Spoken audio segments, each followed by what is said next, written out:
Lovely. Mom, you want to drink that? She wants to drink that. Happy Friday! It's me, Chelsea, and I am packing it for cocktail hour this Friday. I'm super excited that we're going to be launching this fabulous bag. There's only 20. School's back in session. Are you ready to drink? We are making a strawberry Negroni. We have this Pacific strawberry syrup from Liber Company. They have tons of different flavors, and this whole bottle makes 17 cocktails. 3/4 ounce strawberry syrup. Gray Whale gin, 1 ounce.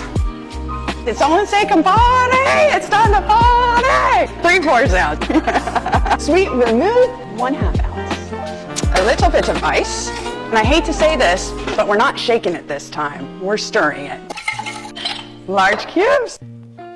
Garnish, a strawberry. We're going to do that. Nah, we're going to throw that bad boy in there. Our strawberry Negroni. That's beautiful.